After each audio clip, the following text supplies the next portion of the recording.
Yo, what's going on, boys? How you guys doing today? Welcome back to this new video. And in today's video, we're going to be taking a look at a build for the new Grandmaster Nightfall. It is Proving Grounds this week, so it should be a little bit easier than it was last week. But we do have another one of those brand new modifiers, but I definitely don't think it's as annoying as the exploding ammo. But this week we have Void Hunger. You essentially have to do void damage, and as you do void damage, it fills up a meter, and once the meter is full, you get increased ability regeneration.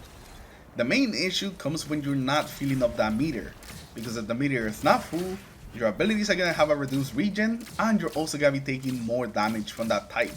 So you're going to be taking more void damage if you're not doing void damage yourself. And this one is actually not bad at all, and with the build that we have going on today, this pretty much just helps us so we can spam abilities even more than we usually do. So if you guys are going to be heading into the GM this week, either for the weapon or for the seal, then this is a build that you definitely want to take in there. We're going to be able to deal with all the champions with this build, as well as do a lot of damage against bigger enemies and smaller enemies, and also spam a lot of abilities. And I really do mean a lot of abilities, because even without the modifier, we can spam a lot already, but with the modifier on top of it, we really are just spamming abilities more than maybe even using our weapons. So let's not waste any more time, let's get into it, and first let's start with our exotics.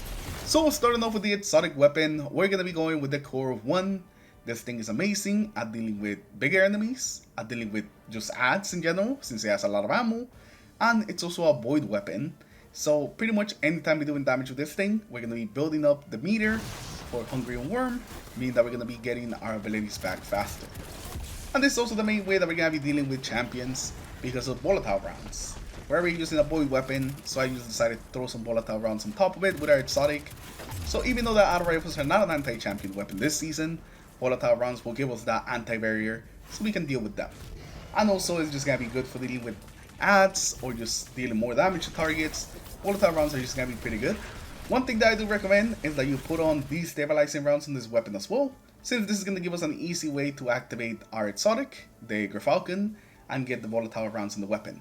With this, you essentially just have to get 1 kill, and then it applies volatile to an enemy next to them. We go invisible, and then that gives us those volatile rounds. If you don't have this, don't worry, because we are going to have enough abilities and other ways to proc invisibility to get the volatile rounds. But this is just definitely something that works very well with it, and it lets the weapon just pretty much be self-sufficient. You pretty much don't need any abilities or anything like that. The weapon itself can proc the invisibility and get the volatile rounds. And I almost forgot to mention it, but this thing is also going to be really good at popping those bubbles that the boss makes. Those bubbles that you have to go in and break so you can continue with the GM, you essentially could just destroy them with the hit fire mode of this weapon very easily, kind of like this. So that's going to be another really good thing that this weapon can do in this GM. Now for your exotic piece of armor, you're going to want to go with Falcon or with the Spirit of Falcon on your exotic class item. And we essentially just want it for getting those volatile rounds every time we get invisibility. Every time we go out of invisibility, we get 10 seconds with them, and that is more than enough time to get volatile rounds again, meaning that we're going to be able to have them pretty much a lot of the time. It was very rare for me to not have volatile rounds, but even if we don't, we are going to have a failsafe, so we can always deal with those champions. It's going to be very rare for you to not have volatile rounds. You pretty much have to be out of all your abilities, and also not be able to proc them with your weapon, which is going to be very, very difficult. Most of the time, you are going to have a pretty easy time getting the volatile rounds. Now for the other weapons that you want to run, on your kinetic slot, you want to run the pulse rifle, and this is going to be for dealing with those unstoppables. There's actually a lot more unstoppables this strike, and there's also some at the end at the boss fight, so you definitely want to have like an easy way to stop them, and the pulse rifle is just that. And for your heavy, you still want to go with a grenade launcher. They're just so strong this season that you definitely just want to keep going with them. Now for your super, I recommend that you go with the Silence is Cool. This pretty much does everything. It deals with champions by being able to stun those unstoppables. It can put out boss damage, or it can deal with groups of enemies. And since a lot of the strike does take place indoors, this is where the Silence is Cool shines. You can pretty much just freeze and just constantly slow just big groups of enemies. Now for our melee and our grenade, I am a big fan of the stasis ones, the Dust Field, the Withering Blade, and since we are in the stasis season, they also work very well with the mods, so I just recommend that you go with the double stasis abilities. And whenever we slow something or freeze something with it, that's also going to trigger invisibility, making sure that we get some more volatile rounds. So as you can see, we have tons of things that are going to give us those volatile rounds, and pretty much that's what we're aiming for. Now for our aspects, we're still running Stylish Executioner and also Threat Spectre. Now Stylish is going to be the main way that we're going to be going invisible, and so is going to be the main way that we're going to be getting those volatile rounds. So every time that we kill something that's affected by an elemental debuff, we're going to go invisible. And we're going to have so many different ways of getting this that it's not really going to be a problem going invisible. Or our abilities will apply a debuff. If we already have volatile rounds, our weapon's going to apply a debuff. And also just hitting multiple precision hits will also apply a debuff. So we're going to have a lot of different ways to actually apply debuffs. So we're going to be going invisible pretty much all the time. Now Threat Spectre is just going to be pretty nice for taking aggro away from you and your teammates. And it can also work against the boss. The boss would you like jump towards it and essentially start doing the melee attack next to it, meaning that it's not focusing on you.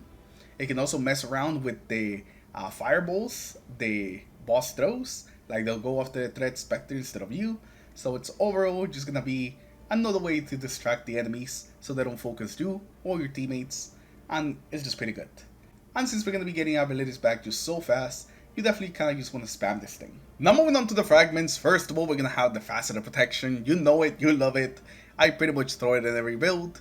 Having extra damage resistance in the GMs is huge, especially when a lot of things start swarming you, so faceted protection is gonna be fantastic. After that, we're gonna have the facet of solitude. This will make it so whenever you land some rapid precision hits, it will sever the enemy, and this gives another way of going invisible. If you sever something and kill it, it will trigger the invisibility, and it also lowers the damage of whatever thing you severed. Whether it's a champion or just a big enemy, they're gonna be doing less damage, so they're gonna be less dangerous. Next up, we're gonna have the facet of dawn. This is both gonna give us some extra damage with the radiant, as well as give us anti-barrier on our weapon. And this is essentially gonna be like this fail-safe in case we don't have volatile rounds. Like I said, most of the time we are gonna have them, but just in case you find yourself in a situation where you're shooting a champion and you don't have them, you can quickly hit it with the melee and just break the shield with the radiant. And since we're gonna be having our abilities up a lot thanks to everything that we're running, you should pretty much always have melee available to trigger this whenever you need it. After that, we're gonna have the facet of command. Whenever we freeze or suppress a target, it reloads our weapons, and whenever we defeat a target, we'll also create some stasis shards. So this is gonna be pretty good, not only for the shards, but also just for the auto reloading on our weapon. The shards will give us some melee energy back, and as well just being able to reload our weapon immediately by freezing something is gonna be pretty nice. And lastly, we're gonna have the facet of balance. Whenever we rapidly defeat targets with light damage, we're gonna get melee energy, and whenever we rapidly defeat targets with darkness damage, we're gonna get grenade energy. So overall, it's just gonna make it so we can use our abilities more often and just spam more abilities. Now moving on to the mods that we're in on this build. First of all, for the helmet, we have some special ammo finder, a scout, and also void siphons, so we can make some orbs with our auto rifle, and also so we can be topped off on our ammo, just so we can keep using it, since we're basically using it as a primary weapon. For the gauntlets, we're not really doing anything special. We have bolt loader, so again we can reload our auto rifle a little faster, and also impact induction and momentum transfer, so each of them can give energy to each other. Whenever we do grenade damage, it's gonna give us melee energy, and whenever we do melee damage, it's gonna give us grenade energy. Now for our chest piece, we have our resistances, solar resistance, arc resistance, as well as concussive dampener. We have a lot of like AoE things, so you definitely want to have concussive dampener. Solar resistance, we also have a lot of solar damage. We don't have as much arc damage, so you could actually change this for void if you want. I did run void one of the GMs, I ran arc another one. So this can go either way. The boss is void, so if you want to be on the safe side, you should go with void. For the boots, we're wearing the classic Absolution, or Restoration, Recuperation, so we can heal and so we can get our abilities back faster whenever we pick up some orbs. And lastly, for the class item, we're also not breaking any new ground. We have Outreach, Bomber, and also Reaper, so we can make some orbs after using our class ability, and so we can get both our grenade and our melee back faster when also using our class ability. Lastly, for the artifact, this is what you want to be running. You want to run the grenade launcher mods. You want to run Killing Breeze, Crystalline Converter, Total Carnage, Hail the Storm, Armor of Air Mist, Brain Freeze, and lastly Surf Coal. This is what's going to work the best. We have a lot of stasis abilities, and the grenade launcher ones are just too good to not run. And with that, that's actually going to be the end of the build. Now you guys know everything this build has to offer. And like always, there will be a link in the description in case you guys want to apply this build and take it into the GM. I really like how this build ended up turning out. The one thing that I want to tell you about it is that you want to spam your abilities as much as possible. It's pretty much like the whole reason that we're running our void weapon. So just spam them as much as you can. Take advantage of that modifier that just gives us back those abilities really quickly. So throw the melis out there, throw your grenade out there. Transcendence is ready, spam that as well. I pretty much just spend most of the strike just spamming our abilities, and it just makes the whole strike a lot easier. I really don't think that this one's as hard as the one last week, so if you did the one last week, then you for sure are going to be able to do this one. And with that, we're going to end today's video. Hopefully you guys have enjoyed it. Leave a like if you did, dislike if you didn't, subscribe to the channel in case you guys haven't already. If you guys have any questions or any suggestions for the build, make sure you guys leave them in the comments below. And I'll also leave a second link in the description which takes you to a full run of the Grandmaster we did, so you can see this build in action, just fully through a full run, and also you want to see just how we play the strike. Again, thank you all for stopping by, thank you all for checking out the video, and I'll see you guys in the next one. Good luck with the Grandmaster this week. Peace.